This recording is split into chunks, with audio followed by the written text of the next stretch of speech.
देहिनोऽस्मिन्नन्त्या देहे कौमारं यौवनं जरा तथा देहांतर प्राप्तिर्धीरस्त्र न मिहति। शरीरधारी के शरीर में पहले बाल्यावस्था आती है, फिर युवावस्था आती है और फिर वृद्धावस्था आती है। तात्पर्य है कि शरीर में कभी एक अवस्था नहीं रहती, उसमें निरंतर परिवर्तन होता रहता है। यहाँ शरीरधारी के इस शरीर में ऐसा कहने से सिद्ध होता है कि शरीर ही अलग है और शरीर अलग है, शरीर ही दृष्टा और शरीर दृश्य है। अतः शरीर में बालकपन आदि अवस्थाओं का जो परिवर्तन है वह परिवर्तन शरीरी में नहीं है। तथा देहांतर प्राप्ति, जैसे शरीर की कुमार युवा आदि अवस्थाएं होती हैं, ऐसे ही देहांतर की अर्थात दूसरे शरीर की प्राप्ति होती है। जैसे स्थूल शरीर बालक से जवान एवं जवान से बूढ़ा हो जाता है तो इन अवस्थाओं के परिवर्तन को लेकर कोई शोक नहीं होता, ऐसे ही शरीरी एक शरीर से दूसरे शरीर में जाता है तो इस विषय में भी शोक नहीं होना चाहिए।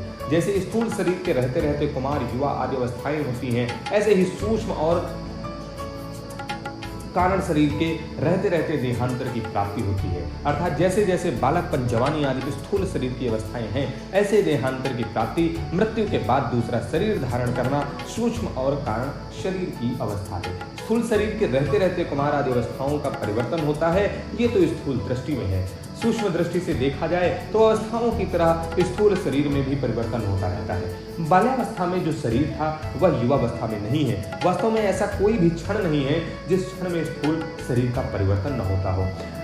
ऐसे ही सूक्ष्म और कारण शरीर में भी प्रतिक्षण परिवर्तन होता रहता है, जो देहांत रूप से स्पष्ट देखने में आता है। अब विचार ये करना है कि स्थूल शरीर का तो हमें ज्ञान होता है, पर सूक्ष्म और कारण शरीर का हमें ज्ञान नहीं होता है। अतः जब सूक्ष्म और कारण शरीर का ज्ञान भी नहीं होता तो उनके परिवर्तन का ज्ञान हमें कैसे हो सकता है? इसका उत्तर है कि जैसे स्थूल शरीर का ज्ञान उसकी अवस्थाओं को लेकर होता है, ऐसे ही सूक्ष्म और कारण शरीर का ज्ञान भी उसकी अवस्थाओं को लेकर आता है। स्थूल शरीर की जागृत, सूक्ष्म शरीर की स्वप्न और कारण शरीर की सुषुप्ति अवस्था मानी जाती है। मनुष्य अपनी बाल्यावस्था में अपने को स्वप्न में बालक देखता है, युवावस्था में स्वप्न में युवा देखता है, वृद्धावस्था में स्वप्न में वृद्ध देखता है। इससे सिद्ध हो गया है कि स्थूल शरीर के साथ साथ सूक्ष्म शरीर का भी परिवर्तन होता रहता है। ऐसी ही सुषुप्ति अवस्था बाल्यावस्था में ज्यादा होती है, युवावस्था में कम होती है और वृद्धावस्था में बहुत कम हो जाती है। अतः इसके कारण शरीर का परिवर्तन भी सिद्ध हो गया। दूसरी बात, बाल्यावस्था और युवावस्था में नींद लेने पर शरीर और इंद्रियों में जैसी ताजगी आती है,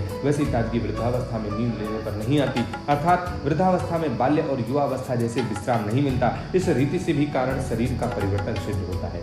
जिसको दूसरा देवता पशु पक्षी आदि का शरीर मिलता है, उसको उस शरीर में देहाध्यास के कारण मैं यही हूँ ऐसा अनुभव होता है। तो यह सूक्ष्म शरीर का परिवर्तन हो गया। ऐसे ही कारण शरीर में स्वभाव प्रकृति रहता है, जिसको स्थूल दृष्टि से आदत कहते हैं। वह आदत देवता की होती है और होती है या पशु पक्षी आदि की कैसी होती है? तो ये कारण शरीर का परिवर्तन हो गया। अगर देही का परिवर्तन होता है तो अवस्थाओं के बदलने पर भी मैं वही हूँ ऐसा ज्ञान नहीं होता, परंतु अवस्थाओं के बदलने पर भी जो पहले बालक था, जवान था, वही मैं अब हूँ ऐसा ज्ञान होता है। इससे सिद्ध होता है कि शरीर में अर्थात स्वयं में परिवर्तन नहीं हुआ है।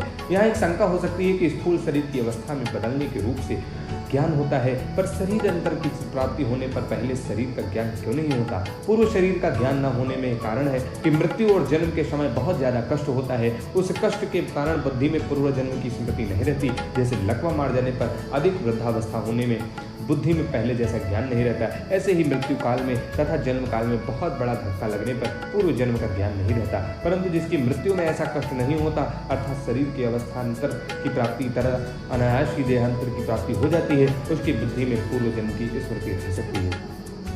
अब विचार करें कि जैसे ज्ञान अवस्थांतर की प्राप्ति में होता है, वैसे ज्ञान देहांतर की प्राप्ति में नहीं होता, परंतु मैं हूँ इस प्रकार अपनी सत्ता का ज्ञान तो सबको रहता है। जैसे गाढ़ निद्रा में अपना कुछ भी ज्ञान नहीं रहता, पर जगने पर मनुष्य कहता है कि ऐसी गाढ़ नींद आई कि मेरे को कुछ पता ही नहीं रहा। तो कुछ पता ही नहीं रहा, इसका ज्ञान तो है ही।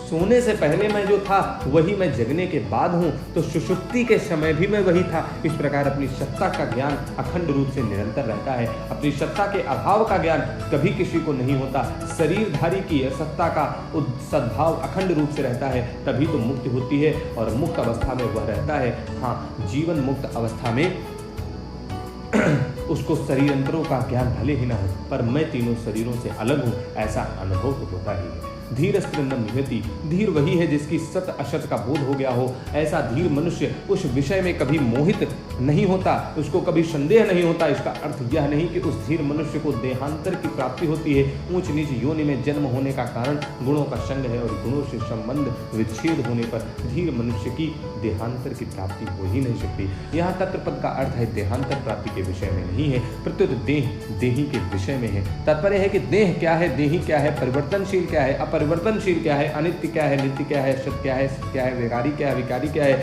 इस विषय में वह मोहित नहीं होता। देह और देही सर्वथा अलग है, इस विषय में उसको कभी मोह नहीं होता, उसको अपनी असंगत का अखंड ज्ञान रहता है। शरीर कभी एक रूप रहता ही नहीं और सत्ता कभी अनेक रूप होती ही नहीं। शरीर जन्म से पहले भी नहीं था, मरने के बाद भी नहीं रहेगा तथा वर्तमान में भी वह प्रतिक्षण मर रहा है। वास्तव में गर्भ में आते ही शरीर के मरने का क्रम परिवर्तन शुरू हो जाता है। बाल्यावस्था मर जाए तो युवावस्था आ जाती है, युवावस्था मर जाए तो वृद्धावस्था आ जाती है और वृद्धावस्था मर जाए तो देहांतर अवस्था अर्थात दूसरे शरीर की प्राप्ति हो जाती है। ये सब अवस्थाएं शरीर की हैं। बाल, युवा और वृद्ध, ये तीन अवस्थाएं स्थूल शरीर की हैं और देहांतर की प्राप्ति सूक्ष्म शरीर तथा कारण शरीर की है। परंतु स्वरूप की चिन्मय सत्ता इन सभी अवस्थाओं से अतीत है। अवस्थाएं बदलती हैं, स्वरूप वही रहता है। इस प्रकार शरीर विभाग और सत्ता विभाग को अलग अलग जानने वाला तत्वज्ञ पुरुष कभी किसी अवस्था में भी मोहित नहीं होता। जीव अपने कर्मों का फल भोगने के लिए अनेक योनियों में जाता है, नरक और स्वर्ग में जाता है। ऐसा कहने मात्र से सिद्ध होता है कि 84 लाख योनियां छूट गई, स्वर्ग और नरक छूट जाते हैं, पर स्वयं शरीर ही वही रहता है। योनियां बदलती रहती हैं, जीव नहीं बदलता। जीव एक रहता है, तभी तो वह अनेक योनियों में, अनेक लोकों में जाता है। जो अनेक योनियों में जाता है वह स्वयं किसी के साथ लिप्त नहीं होता, कहीं नहीं फंसता। अगर वह लिप्त हो जाए, फंस जाए तो फिर 84 लाख योनियां कौन भोगेगा? स्वर्ग और नरक में कौन जाएगा? मुक्त कौन होगा?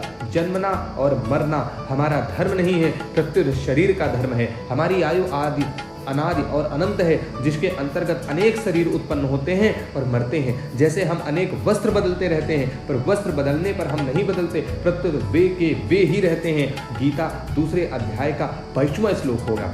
ऐसे ही अनेक योनियों में जाने पर भी हमारी सत्ता नित्य निरंतर ज्यों की त्यों रहती है। तात्पर्य है कि हमारी स्वतंत्रता और असंगता स्वतः सिद्ध है। हमारा जीवन किसी एक शरीर के अधीन नहीं है। असंग होने के कारण ही हम अनेक शरीरों में जाने पर भी वहीं रहते हैं। इन शरीरों के साथ संग मान लेने के कारण हम अनेक शरीरों को धारण करते हैं।